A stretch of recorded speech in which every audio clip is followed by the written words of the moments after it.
I want to go to Paris. You want to go to Paris? Yeah. Paris would be nice. Never been to Paris. I hear it's a really expensive city. Like, really expensive. Especially if, like, you're getting a ton of surgeries. Like, so expensive. All right, well, I don't know where you're going with that, but I wasn't planning on going to Paris for surgery. Wasn't Lily in Paris? Isn't that how that segue was supposed to happen? Spoilers. Incoming broadcast. You're listening to .fem.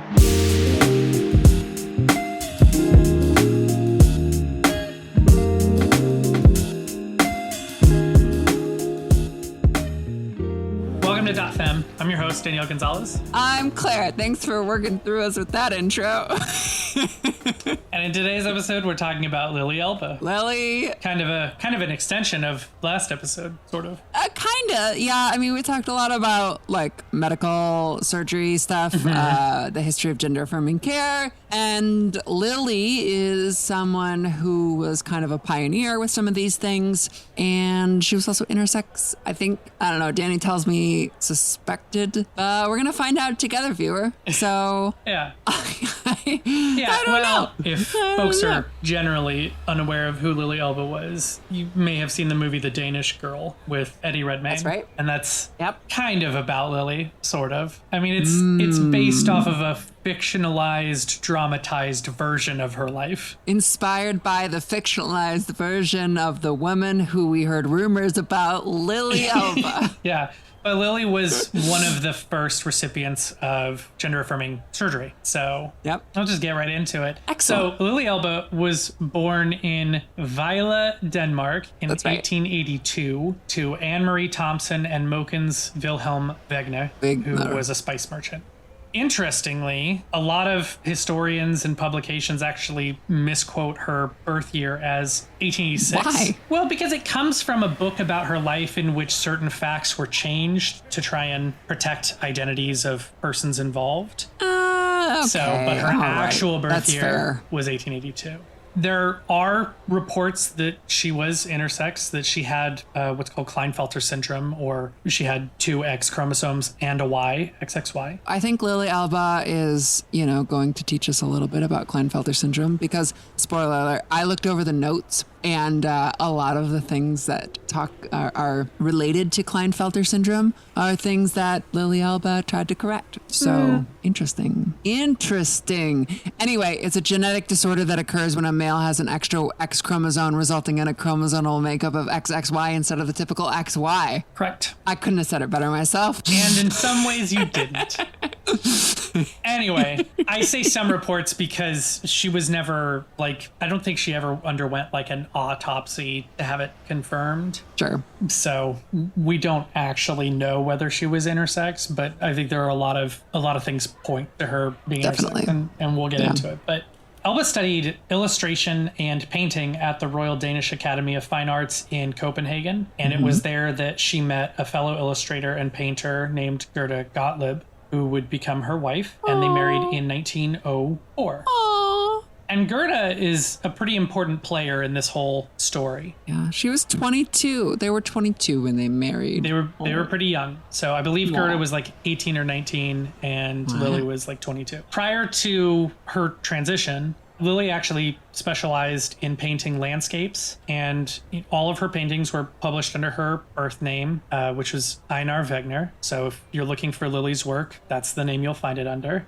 Really astounding painter, in my opinion. She actually received the Neuhausen's Prize in 1907 for her work, and her work was even exhibited at the Vejle Art Museum in Denmark and the Salon des Automnes in Paris, and I believe some of her work is still on exhibition in Denmark in Vejle, I think. Wow. Her wife Gerda, however, specialized in fashion illustrations and portraits, usually of women, done in Art Nouveau and later Art Deco styles. I'm very partial to Gerda's work because Art Nouveau and Art Deco are my two favorite art movements. Yeah, you like them. I do. They're my two favorite art movements. That and Dadaism, but I like Dadaism more just because it's Dadaism and not because I actually like it on its merits. That's fair. Valid critique. week. Anyway, this is not an art history podcast. This is a queer history podcast. So early on in their marriage, Gerda was actually working on a portrait of a Danish model and actress named Anna Larsen. And one day, Larsen was actually unable to attend a scheduled sitting for, this portrait that Gerda was working on. And so Anna Larsen phoned ahead and actually asked if, quote, Einar could pose as a model for the lower part of the picture, because supposedly Lili had very feminine legs. And since it was just the lower part, no one would know the difference. And by the time Anna got there, Gerda could, work on the rest of the portrait. So Lili initially was very reluctant to do so, but eventually agreed. However, Gerda insisted on full dress. So not just stockings and shoes, but like stocking shoes, a full dress, wig, makeup, the whole shebang. What's interesting is that there doesn't seem to be any indication that Lili had questioned her gender identity up until this moment. Interesting. She was definitely considered like a more sensitive and softer person, but that wasn't necessarily uncommon for artists. So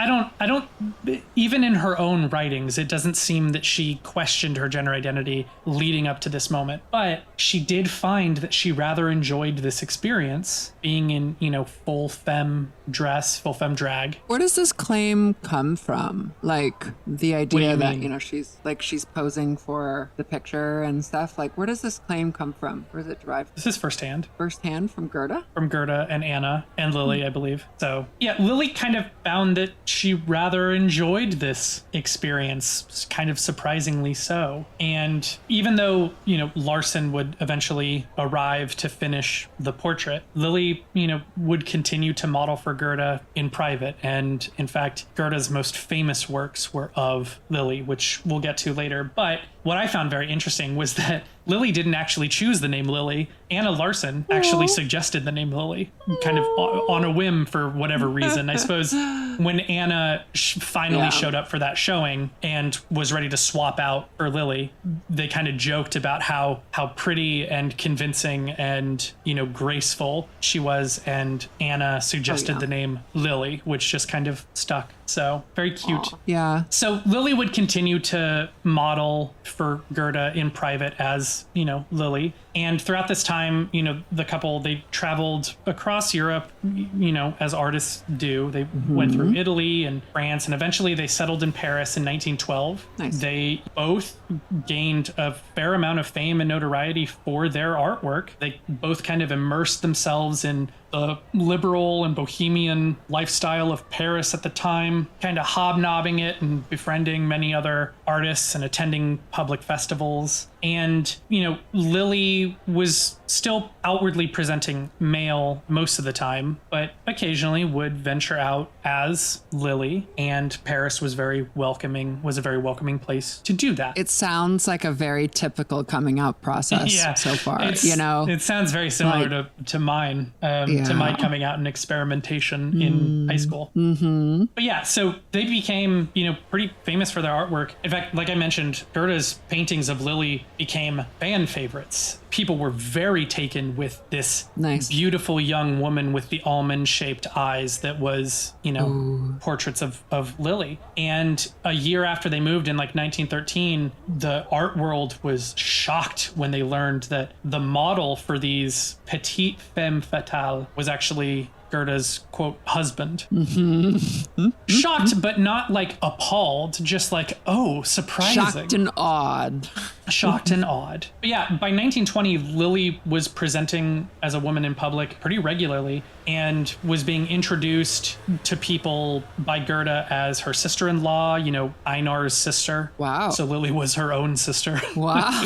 Wow. Over the next few years, Lili was seeking medical treatment for a few different medical conditions that Lili speculated may be related to her struggle with her gender and identity. These are things, from abdominal cramps to headaches as well as just general gender dysphoria. And over, a few years, Lili saw a lot of physicians who, were not able to help. Some physicians diagnosed different conditions, schizophrenia, general hysteria, which we now know is not actually a disease, but in the 20s that was a thing. Yep. She was often diagnosed as just a homosexual because, at this time there was not a distinction between being trans and being gay. Right.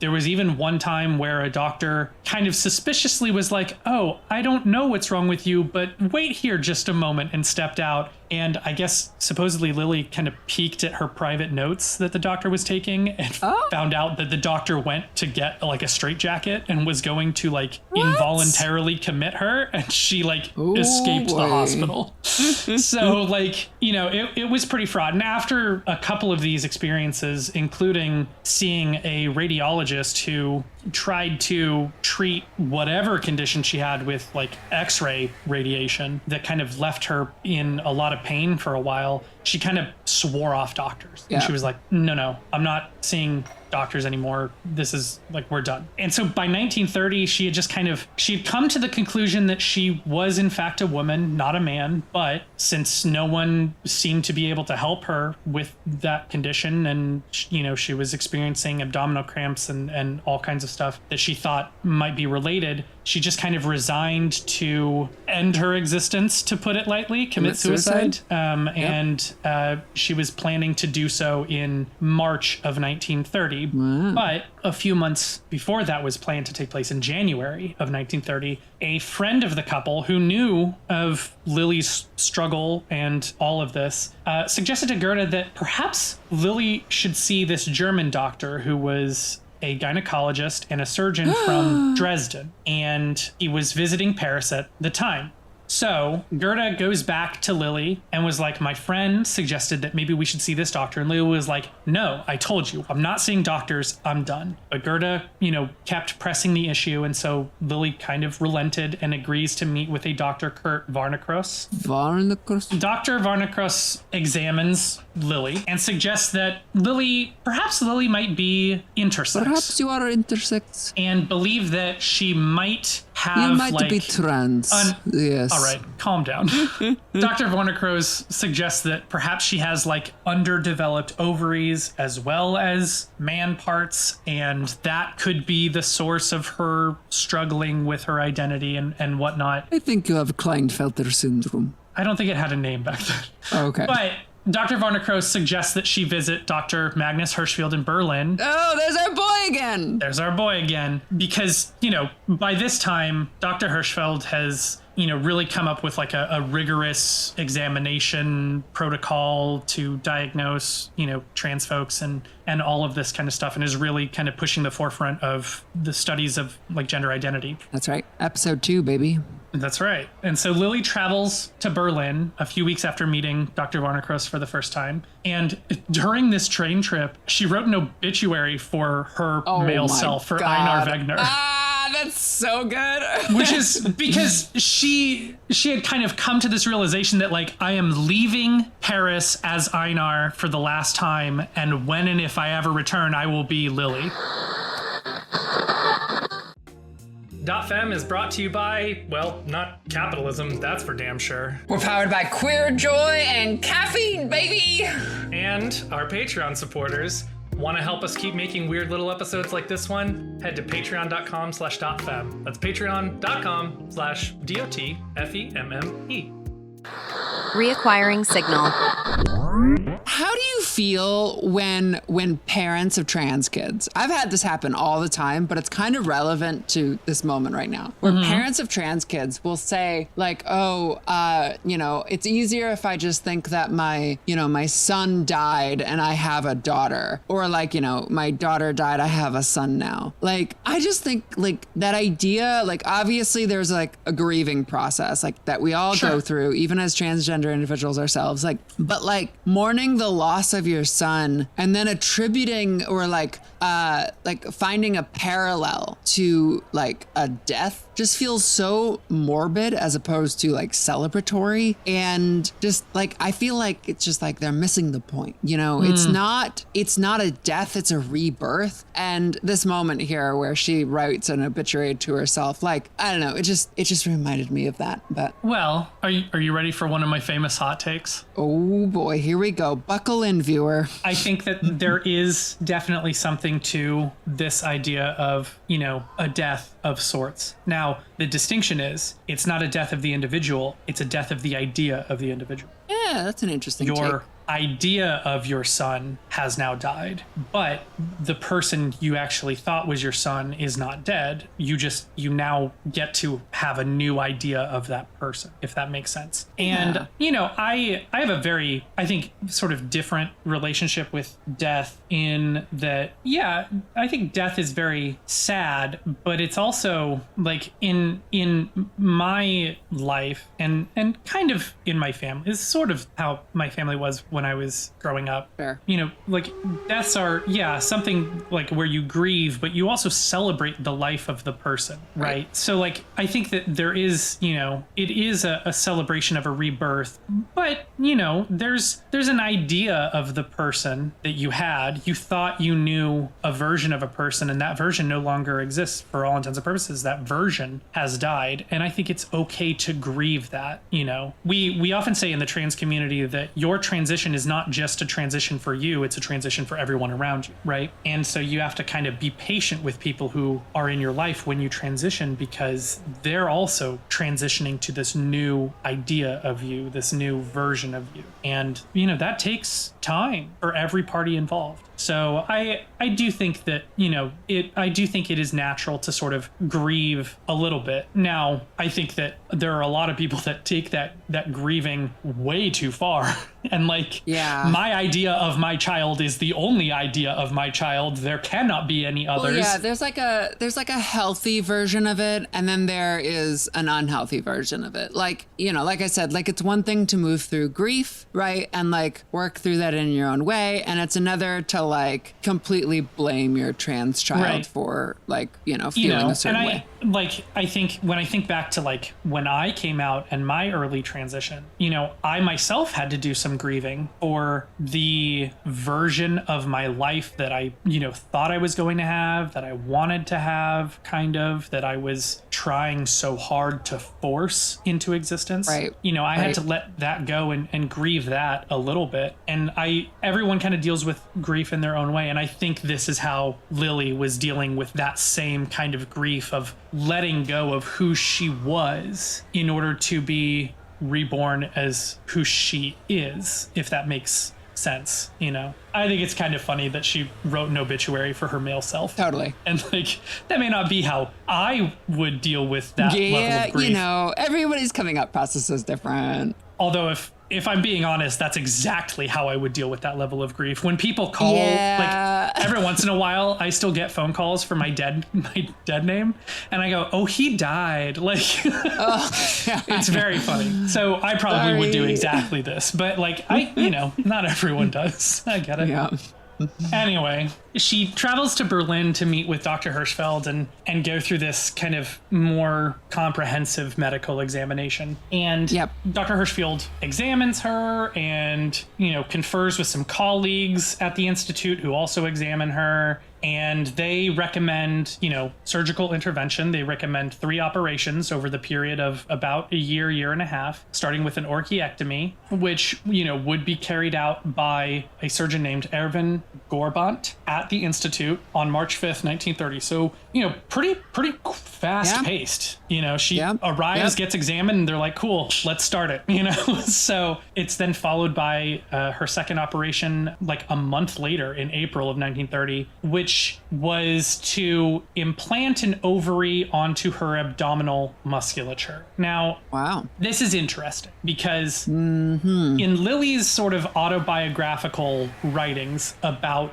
her transition. Lili talks about this because Dr. Varnacross suspected that Lili had underdeveloped ovaries, and that this, was part of why she was dealing with gender identity issues. The theory, and I don't know that there's a whole lot of actual medical science backing this up, but the theory was if we take an ovary from a healthy young woman and implant it in you, it could spur the development of your underdeveloped ovaries. Now, again, we don't know if Lili actually had underdeveloped ovaries because I don't think that was ever fully explored. I think that was just the theory that, that explained maybe the reason she was having gender dysphoria. And so like that was kind of the thought. So you might remember in last episode, I talked about how like at the very end of the episode when we were speculating on the future, I mentioned how like there kind of have been like examples of ovarian transplants. This is kind of what I mean, like not really, but sort of. That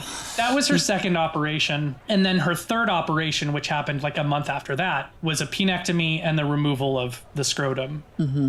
Wow. So she kind of sort of, gets the award for speedrunning transition, I think. Yeah. Yeah. Bam. Or speedrunning medical transition, I should say. Yeah. I mean, this is, they said it over the span of a year, but it's only been a couple of months. Well, I think they were also including like recovery time. Okay. So, and she spent a significant amount of recovery after having those 3 operations. Yep. But by October of 1930, Lili, her case had become like a sensation in, German and Dutch newspapers. And, she had fully become a celebrity. She was already kind of a celebrity under her birth name as a painter, but now she was like, an Us Weekly People magazine celebrity just, for being kind of a novelty. In October of 1930, a Dutch court actually annulled the marriage that she had to Gerda, which was, it was an amicable separation, but it was also a legal one because Lili was now being recognized as a woman and same-sex marriage was not legally recognized in the Netherlands. So they could not legally be married anymore. So Lili, received a Dutch passport under the new name Lili Ilse Elvenes, which is actually her legal name, but,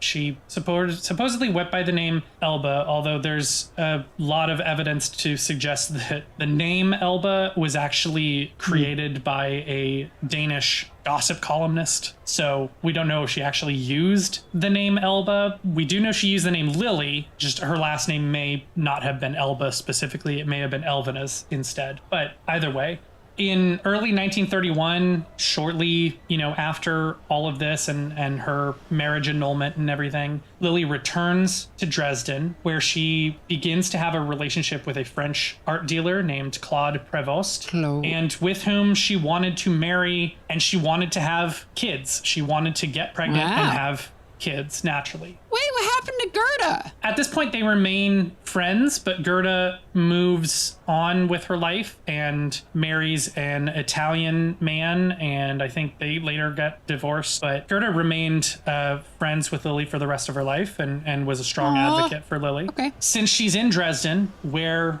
she had 2 of her 3 operations, and so she goes back to Dr. Varnacross and talks about having a 4th operation, which was not initially planned. And she wants Dr. Varnacross to construct a vaginal canal and implant a uterus so that she can have kids. Oh. This was experimental. This was a very experimental thing. Yeah. And Dr. Varnacross agrees, and in June of 1931, Lili has her 4th and final operation, where Dr. Varnacross constructs a vaginal canal and implants a uterus. However, unfortunately, Lili begins to experience organ rejection of the implanted uterus because, immunosuppressants were not widely used. We use them today, not just for organ transplantation, but all kinds of autoimmune diseases, but it wasn't really a thing. So, Lili's immune system is rejecting the organ and it's causing her immune system to become weakened, which leads to an infection that she gets, and her body's just not able to fight off the infection, and she ultimately dies of a heart attack in September of 1931, just 3 months after having that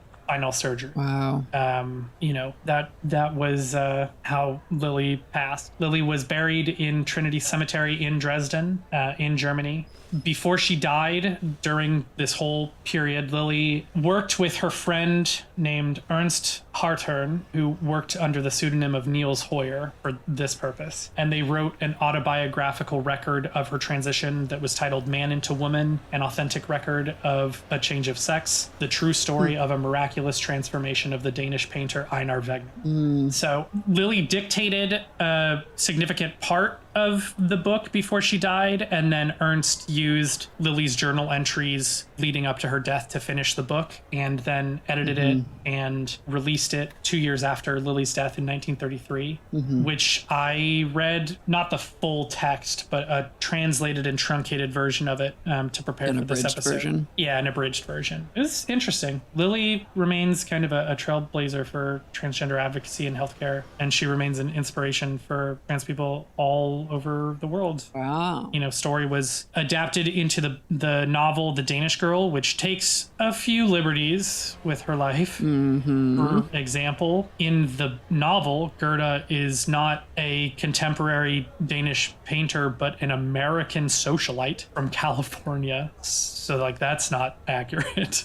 So, the book takes a bunch of liberties, and the movie is closer to the real life story than the book is, but it also takes a bunch of liberties. My biggest issue with the movie, apart from casting a cis man as Lili, my biggest issue is the fact that for a lot of the movie, Gerda does not seem to be too supportive of Lili, but in real life, Gerda was very supportive of Lili. Yeah, it seems like it. Yeah. It feels like it's an unfaithful representation of, this relationship. Do we know why they got a divorce or why their marriage was annulled? Well, yeah, it was annulled because they could not legally stay married.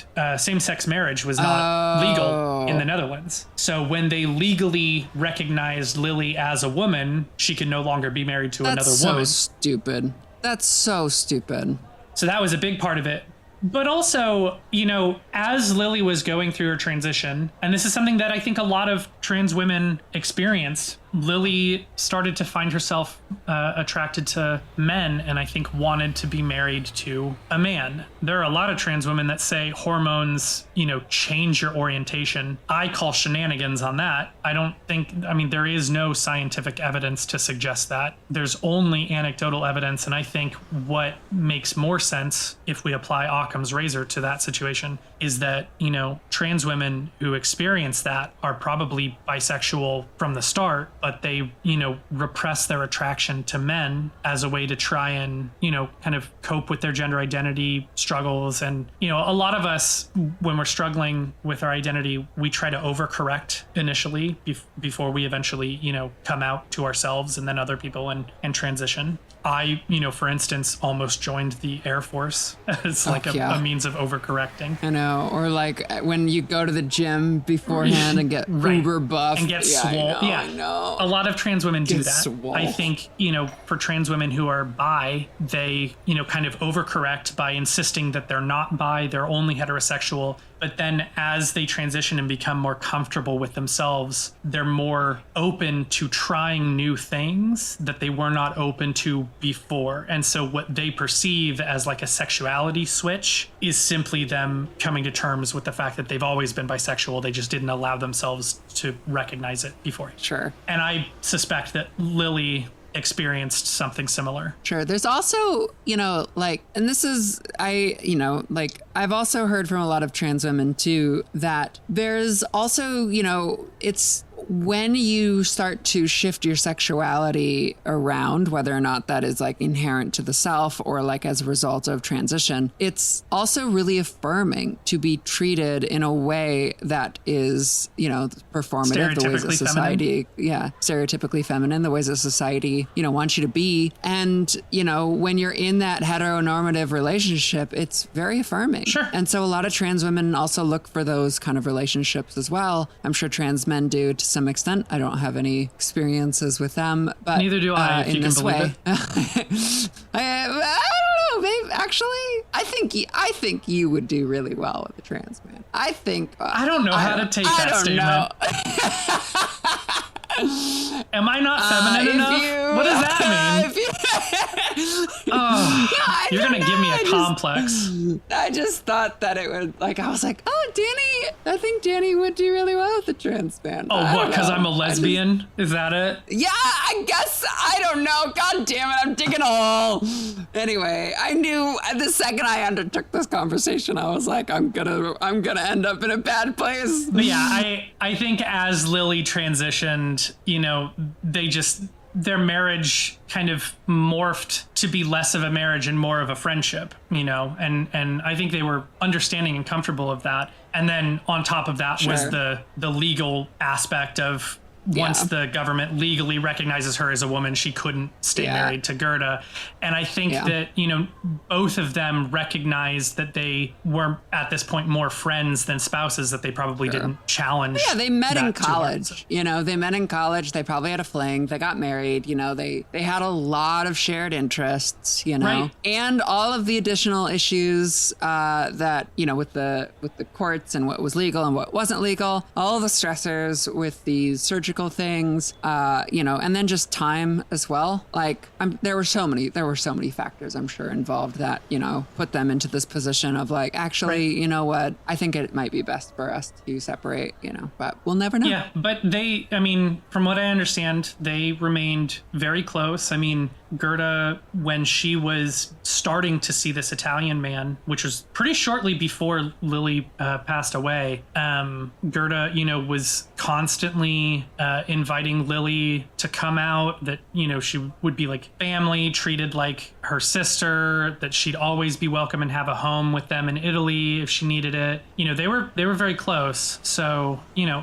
it was a very supportive and loving relationship. I think it just, you know, it evolved the way relationships do. Right. So, right. Yeah. It does. Yeah. Lili, very inspiring person. And, you know, I would say insightful person. Like, I don't necessarily feel inspired by Lili's story, which is fair, but like, I definitely find her story really insightful. And, you know, like, it's clear that there's a lot of things that we've learned surgically from her. That's very true. You know, I mean, I think that, you know, being among the first to receive gender-affirming surgery, you know, she was very much a case study and a very helpful in helping to advance science there. But I think also just, you know, the way she spoke about her struggles with identity, we didn't really talk about it, but maybe we should have. But in her autobiographical, you know, From Man to Woman, she talks a lot about how, to her, Lili and Einar were two different people. And